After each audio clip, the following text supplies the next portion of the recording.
நம்ம சேனலில் வீடியோ போட்டோடனே உங்களுக்கு மெசேஜ் வரணும் அப்படின்னு நீங்கள் நினச்சிங்கன்னா ரைட் சைடில் இருக்கிற ரெட் கலர் சப்ஸ்கிரைப் பட்டனை ப்ரெஸ் பண்ணிக்கோங்க. அப்படியே பக்கத்தில் ஒரு பெல் சிம்பிள் வரும், அதே கிளிக் பண்ணிட்டீங்கன்னா உங்களுக்கு மெசேஜ் தவறாமல் வரும். சரி, வாங்க வீடியோக்குள்ளே போகலாம். வணக்கம் நண்பர்களே. தஞ்சாவூர் மாவட்டத்துக்கு பக்கத்தில் ஒரு சின்ன கிராமம். அந்த கிராமத்தில் ஒரு மயான கொட்டா இருக்குது, அதாவது சுடுகாடு. கரெக்டாக நைட்டு 12 மணி வாக்கில் அந்த சுடுகாட்டில் ஒரு பணத்தோட குழிக்கு மேலே ஒருத்தன் உக்காந்துக்கிட்டு பீடி குடிச்சிக்கிட்டு இருக்கான். அவன் பேர் பேச்சியப்பன். அவன் வேற யாரும் இல்லை, அந்த சமாதியில் வர்ற பணத்தை புதைக்கிறது, எரிக்கிறது, வெட்டியான். அவனுக்கு இதுதான் வேலை. ஆனால் 12 மணிக்கு ஒரு சமாதி மேலே உக்காந்துக்கிட்டு பீடி குடிச்சிக்க வேண்டிய அவசியம் என்ன இருக்குது அப்படின்னு சொல்லி கேட்டிங்கன்னா, அந்த ஊர் பண்ணையார் இவனை ஏன்டா எப்போ பார்த்தாலும் வந்து தண்ணியை போட்டு நீ பாட்டுக்கும் போயிட்டு நைட் டைமில் கம்ம போய் படுத்துக்கிற, இப்போ பாரு ஏதோ நாயோ நரியோ அந்த 3 சமாதி வந்து தோண்டி இருக்குது, பாதி தோண்டிட்டு பாதி அப்படியே போட்டு இருக்குது. அப்படி இருக்கும்போது நீ வந்து காவலை ஒழுங்காக பார்க்க மாட்டியா? ஒழுங்கு மரியாதையே வந்து காவலை ஒழுங்காக காத்துக்கிட்டுரு, இல்லாட்டி உனக்கு பதில் வேற யாரையாவது வந்து போட்டுருவேன் அப்படின்னு சொல்லும்போது, இல்லையா நான் இனிமேல்ட்ட வந்து ஒழுங்காக கவனிக்கிறேன் அப்படின்றாங்க. அப்படின்னா நீ ஒன்று பண்ணு, நைட் டைமில் வந்து நீ முழிச்சுக்கிட்டு இந்த சமாதியை ஃபுல்லாத்தையும் எல்லாத்தையும் சுடுகாட்டிலையும் வந்து கண்ட்ரோலாக பார்த்துக்கிட்டுரு. பகல் டைமில் வந்து என்னோட ஒரு 2-3 ஆட்களை வந்து நான் போடுறேன், இதுக்கப்புறமாவது வந்து ஊர் ஒழுங்காக இருக்கட்டும் அப்படின்னு சொல்லிட்டு வந்து அந்த சுடுகாட்டில் உள்ளவன்ட்ட வெட்டியாங்கிட்ட திட்டிட்டு அந்த பண்ணையார் வந்து சொல்லியிருக்காரு. அதனால தான் நைட்டு ஃபுல்லாக அவன் கண் முழிச்சிருக்கான். இப்போ ஒரு சமாதி மேலே உக்காந்துட்டு அவன் பீடி அடிச்சுக்கிட்டு இருக்கான். நைட்டு 12 மணி வாக்கில் நல்லா இருட்டுன சத்தம், குறுன்னு வந்து சத்தம் கேட்குது. அப்படியே டக்கு டக்கு அப்படின்னு சொல்லிட்டு வந்து ஒரு சத்தம் அந்த சமாதி மேல இருந்து வருது. என்னடா அப்படின்னு சொல்லிட்டு வந்து பார்த்தோன்னா, அது அப்படியே ஏஞ்சி அவன் கிட்ட வந்து நெருங்குது. அவன் கிட்ட வந்து நெருங்கின உடனே அவன் அப்படியே வந்து தடவி கொடுக்குறான். அது என்ன பார்த்தீங்கன்னா, கருவா அப்படின்ற அந்த நாயோட பேரு. அவனுடைய காவலாளி போல. இந்த காவலாளி நாய்கிட்ட என்ன சொல்றான் அப்படின்னா, இதுக்கப்புறம் என்னால் வந்து தூங்காமல் இருக்க முடியாது, பண்ணையார் சொன்னதுக்காக நான் என்ன 12 மணி வரையும் முழிச்சிருக்கேன். இதுக்கப்புறம் கருவா நீ தான் வந்து இந்த மயான கொட்டையை வந்து பார்க்கணும், நான் போயிட்டு தண்ணியை போட்டு படுத்துக்கிறேன் அப்படின்னு சொல்லிட்டு பேச்சியப்ப என்ன பண்ணுறான், போய் சரக்கை போடுறதுக்காக பாட்டில் தேடி தேடி தொலாவி பார்க்குறான்.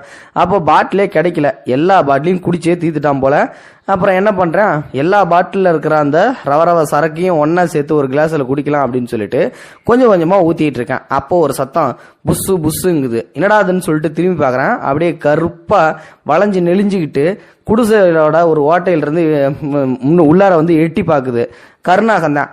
இது வேற சனியா இப்பப்போ வந்து தொல்லை பண்ணிகிட்டே இருக்குதுன்னு சொல்லிட்டு அசால்ட்டாக ஒரு கம்பு எடுத்து அந்த பாம்பை அப்படியே தூக்கி கொண்டு போயிட்டு வெளியில் வந்து போட்டுடுறேன். போட்டுட்டு என்ன பண்ணுறேன், மறுபடியும் சரக்கை ஊற்ற ஆரம்பிக்கிறான். அப்போ இந்த கருவா காவலாளி நாய் என்ன பண்ணுது, ஊன்னு ஊழ விடுது. ஐயையோ, இந்த காவலாளி நாய் வேற திடீர்னு ஊழ விடுது, என்ன இலவோன்னு தெரியலையே அப்படின்னு சொல்லிட்டு வந்து சரி விட்டுட்டு கிடக்கட்டும், நம்ம சரக்கை வந்து குடிச்சிட்டு அப்புறம் போய் பார்ப்போம் அப்படின்னு சொல்லிட்டு ஊற்றிட்டு இருக்கேன். இப்போ அந்த நாய் என்ன பண்ணுதுன்னா, திடுப்புன்னு குடிசைக்கு முன்னாடி வந்துட்டு ஒல்லுன்னு குலைக்க ஆரம்பிச்சுது. ஏய் கருவா, உனக்கு வேற வேலையே இல்லையா, இந்த நேரத்தில் வந்து என்ன குலைச்சிக்கிட்டு இருக்க அப்படின்னு சொல்லிட்டு வெளியில் வந்து எட்டி பார்க்குறேன். அப்போது அவனை திடுதுப்புன்னு ஒரு இடத்துக்கு நாய் கூட்டிகிட்டு போகுது. வேற எங்கேயும் இல்லை, சமாதி தான். அதுவும் ஒரு சமாதிக்கு முன்னாடி வந்து கூட்டிகிட்டு போய் காமிச்சா அந்த சமாதியில் பாதி தோண்டி இருக்குது. அப்போதான் வந்து இவனுக்கு சந்தேகம், என்னடா அது நம்ம இங்கே இருக்கோம், கருவாவை காவலுக்கு விட்டுட்டு போயும் இந்த மாதிரி வந்து சமாதியை பாதி தோண்டி இருக்காங்களே, யாரா இருக்கும் அப்படின்னு சொல்லிட்டு இவனுக்கு ஒரே சந்தேகம். அப்படியே படார்னு திரும்பி பார்க்கும்போது ஒரு பொண்ணு முடிய விரிச்சு போட்டுட்டு அப்படியே படார்னு முன்னாடி வந்து நிற்கிது. பேன் சொல்லிட்டு பயந்துட்டு அலற ஆரம்பிச்சிட்றான். குடிபாதையில் இருந்தாலும் திருப்பி வந்து பார்த்தீங்கன்னா நல்லா உத்து பார்க்குறேன். 2 நாளைக்கு முன்னாடி 2 பொண்ணுங்க வந்து பார்த்தீங்கன்னா, அதாவது சின்ன பிள்ளைங்க குடிசையில் வெந்து எரிஞ்சு போச்சு தவறுதலாக தீ விபத்தில். அந்த பொண்ணுங்களை அந்த சமாதியில் தான் வந்து புதைச்சிருப்பான் போல. அந்த பொண்ணுங்களோட அம்மாவுக்கு அந்த பொண்ணுங்க வந்து கண்ணு முன்னாடியே எரிஞ்சு செத்ததை பார்த்த உடனே பைத்தியம் பிடிச்சிருக்குது. ஆனாலும் பாதி பைத்தியம் தான், மீதி வந்து பார்த்தீங்கன்னா அந்த பொண்ணுங்களை புதைச்ச இடம் வந்து அந்த அம்மாவுக்கு தெரியும் போல. அதனால அந்த அம்மா தான் வந்து அந்த பணத்தை வந்து தோண்டி இருக்குது. அதனால தான் வந்து பார்த்தீங்கன்னா இந்த இடத்த ஏன் தோணுன அப்படின்னு சொல்லிட்டு வந்து அந்த அம்மாவை பிடிச்சி திட்டுறேன். ஏ பைத்தியம், நீ தேவையில்லாமல் இந்த இடத்த தோண்டி என்னைய பண்ணையார்கிட்ட திட்டு வாங்க வைக்க பார்க்குறியா, முதல்ல இந்த இடத்த விட்டு கிளம்புன்றான். நீ தானே என்னோட பொண்ணுங்களை வந்து இந்த இடத்துல புதைச்ச அப்படின்னு. ஆமாம், நான் தான் உன்னை புதைச்சேன், நான் தான் உன்னை அன்னைக்கு வீட்டில் கொண்டு போய் விட்டேன், மறுபடியும் இன்னைக்கும் உன்னை கொண்டு போய் விட்றேன் வா அப்படின்னு சொல்லிட்டு வந்து அந்த பொண்ணை கொண்டு போயிட்டு வீட்டில் விட்டுறான். திருப்பி வரும்போது ஒயின் ஷாப் வழியாக வரேன். ஒயின் ஷாப் ஓப்பனில் இருந்தால் போய் கட்டிங் போடலாமே அப்படின்னு சொல்லிட்டு கதவை போய் தட்டுறேன். அவனுங்க வந்து தூக்கத்தை வந்து இறங்கிட்டாங்களே போல. இந்த இளவு எடுத்தனுங்க வேற இந்த நேரத்தில் சாத்தி வச்சுட்டானுங்க, கடையை திறந்து வச்சானுன்னா காசை வாரி அல்லலாம்ல இவனுங்க வேற அப்படின்னு சொல்லிட்டு அவனுங்களை திட்டிட்டு திருப்பி நம்ம ஆளு என்ன பண்றேன் அப்படின்னா, இங்கே வரான். சுடுகாட்டுக்கு வந்த உடனே பார்க்குறேன், அங்கே ஒரு 3 குழி அரை இதில் தோண்டி கிடக்குது. இவன் வர்றதை பார்த்த உடனே வந்து பார்த்தீங்கன்னா அந்த தோன்றின ஆட்கள் எல்லாமே ஓடி போயிட்டாங்க போல. அந்த பக்கத்தில் அந்த கருவா நாயும் ரத்த வெள்ளத்தில் செத்து கிடக்குது.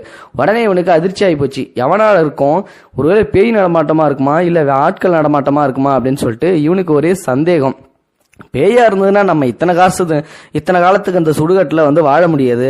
ஸோ இது வேற ஏதோ சங்கதி அப்படின்னு சொல்லிட்டு இவன் திருன்னு முழிக்கிறான். மறுநாள் அந்த பண்ணையார் வந்து பார்க்கறதுக்குள்ள நம்ம எப்படியாவது இந்த குழியை மூடணும்னு சொல்லிட்டு அவசரமா அந்த குழியை மூடுறதுக்கு அப்புறம் நேராக போய் அந்த குடிசையில் இருக்கிற அந்த சொச்சம் சரக்கு எல்லாத்தையும் எல்லா பாட்டில் இருக்கிற அராவத்துலேயே ஒரு கிளாஸில் ஊற்றிட்டு மறுபடியும் வந்து தண்ணியை போட்டு படுத்திடுறான். அடுத்த நாள் வந்து பார்க்குறேன், நாய் செத்து கிடக்கிறத பார்த்த உடனே பண்ணையார் திட்டுறாரு. என்னடா பண்ண, நாய் செத்து கிடக்குது, ஏன்டா இப்படி பண்றாங்க போது, நான் ஒன்றும் பண்ணலையா, எவனோ வந்து குழியை தோண்டியிருக்கான், இல்லாட்டி பேய்க்கு ஏதாவது தோணுச்சா தெரில, என் நாயையும் கொண்டு போயிட்டானுங்க அப்படி இப்படின்னு சொல்லிட்டு வந்து புலம்புறான், பேச்சு வைப்பேன். உடனே முதல்ல பண்ணையாருக்கு வந்து கோவம் வந்துடுது. ஏண்டா உன்னை வந்து ஒழுங்கா ஒரு வேலையை பார்க்க சொன்னேன், நீ ஒழுங்காவே பார்க்க மாட்டேன்ற, இதுக்கப்புறம் வந்து உன்னை இந்த வேலையில வைக்கணுமா என்னன்னு சொல்லிட்டு சந்தேகமாவே இருக்கே அப்படின்னு சொல்லிட்டு வந்து சொல்றேன். அதெல்லாம் ஒன்றும் இல்லையா, நான் பார்த்துக்கிறேன், கருவா போனா என்ன, நான் இருக்கேன்ல அப்படின்னு சொல்லிட்டு சரி ஒழுங்கா பார்த்துக்க எதா இருந்தாலும் அப்படின்னு சொல்லிட்டு இந்த செலவு காசுன்னு சொல்லிட்டு ஒரு 1000 ரூபாய் எடுத்து வந்து கொடுக்குறாரு. இவனும் வாங்கி பாக்கெட்ல ஜோப்பு போட்டுக்கிட்டு டெய்லி ஒரு கட்டிங் போடலாம் அப்படின்னு சொல்லிட்டு முடிவு பண்ணிட்டு ஆக மொத்தமா சரக்கு பாட்டில் மறுபடியும் வாங்கிட்டு வந்து குடிசை உள்ள வச்சிடறான். இப்போ வழக்கம் போல என்ன பண்றான் அப்படின்னா, இந்த சரக்கு எல்லாத்தையும் போடுறதுக்காக அப்படியே வந்து ஒரு பெட்டி உள்ள அடுக்கி வச்சுட்டு ஒரு சரக்கு மட்டும் எடுத்துட்டு ராவாவே வச்சு நாட்டுறான். பாதி சரக்கு குடிச்சிட்டு போதையில போய் படுக்கலாம் அப்படின்னு சொல்லிட்டு போனேன். புசுன்னு மறுபடியும் அந்த கருணாக்கம் உள்ள வருது. அணியா இது வேற திருப்பி வருதுன்னு சொல்லிட்டு மறுபடியும் அந்த பாம்பை அப்படியே பிடிச்சு கொண்டு போயிட்டு நேராக வெளியில விட்டுறான் கம்பாலேயே. இதுக்கப்புறம் என்ன நடக்குதுன்னா, மறுபடியும் வந்து படுக்க ஆரம்பிச்சிடறான். படுக்க ஆரம்பிச்ச உடனே கொஞ்ச நேரத்துல சக்கு சக்கு சக்கு அப்படின்னு சொல்லிட்டு வந்து சத்தம் கேட்குது. இவனுக்கு ஒண்ணுமே புரியல, என்னடா இது இப்பதான் படுத்தோம் அதுக்குள்ள சத்தமா அப்படின்னு சொல்லிட்டு குடிசையை விட்டு வெளியில வந்து பாக்குறேன். அங்க 3 பேரு தலையில துண்டை கட்டிக்கிட்டு முகத்தை மறைச்சிக்கிட்டு ஏதோ ஒரு புதக்குழி வந்து அந்த பணத்தோட குழியை வந்து தோண்டிக்கிட்டு இருக்கானுங்க. ஸோ இப்போ இதை பார்த்த உடனே எவன்டா அது குழியை தோன்றது அப்படின்னு சொல்லிட்டு வந்து சத்தம் போடுறான்.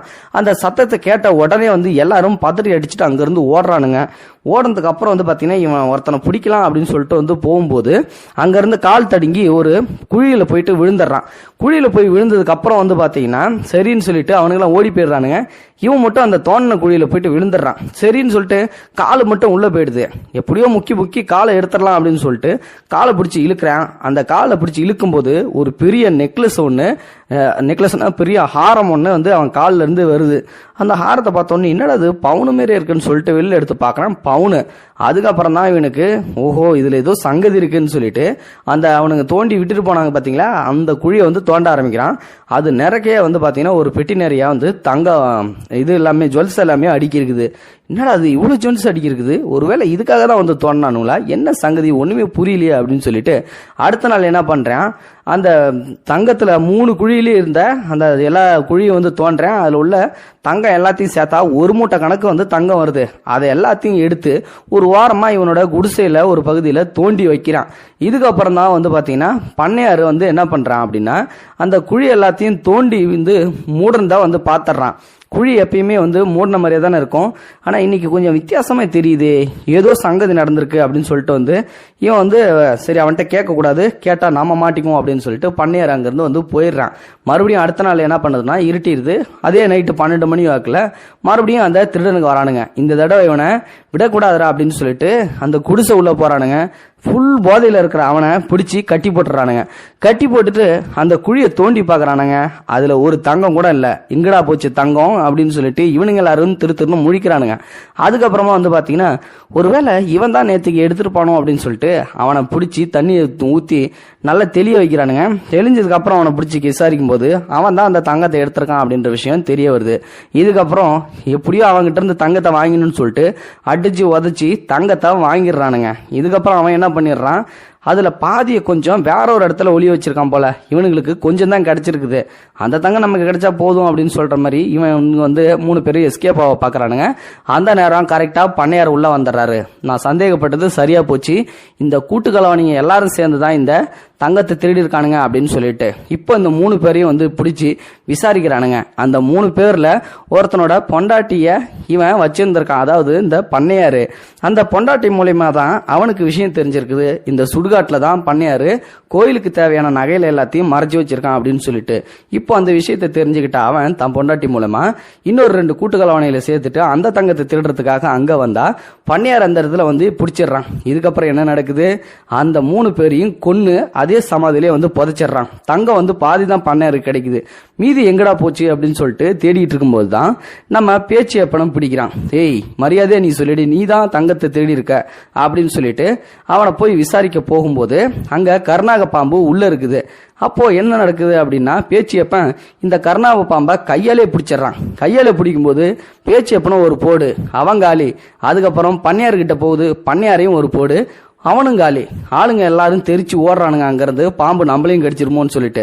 இப்போ அந்த இடத்துல 2 பேரும் செத்து கிடக்கிறத அடுத்த நாள் காலைல ஊர் பொதுமக்கள் எல்லாரும் பார்த்துட்டு இங்க செத்து கிடக்குறாங்க, நகை இங்க கிடக்குது அப்படின்னு சொல்லிட்டு போலீஸுக்கு தகவல் கொடுக்குறாங்க. அங்க வந்தது போலீஸ் நகையும் பறிமுதல் செஞ்சுக்கிட்டு அதுக்கப்புறம் அந்த ஆட்களையும் வந்து போலீஸ் விசாரணைக்கு தூக்கிட்டு போயிடுறாங்க.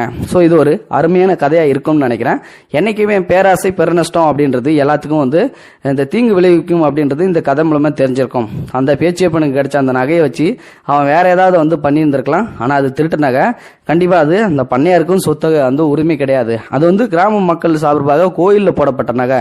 அந்த நகையை கோயிலுக்கு தான் வந்து சொந்தமானது. அதை எவன் திருடுன்னு நினைச்சாலும் எல்லாத்துக்குமே ஆபத்து தான் வரும். அதை தான் இந்த கதை மூலமா சொல்ல விரும்புது. இந்த வீடியோ பிடிச்சிருந்தா லைக் பண்ணுங்க, ஃப்ரெண்ட்ஸுங்களுக்கு ஷேர் பண்ணுங்க, கூடவே சேனலையும் சப்ஸ்கிரைப் பண்ணுங்க. தேங்க்யூ ஃபார் வாட்சிங். இது போன்ற செய்திகளை உடனுக்குடன் நீங்கள் தெரிந்து கொள்ள மறக்காமல் எங்களுடைய சேனலை சப்ஸ்கிரைப் செய்யவும், கூடவே பக்கத்தில் வரும் பெல் ஐக்கானையும் கிளிக் செய்யவும்.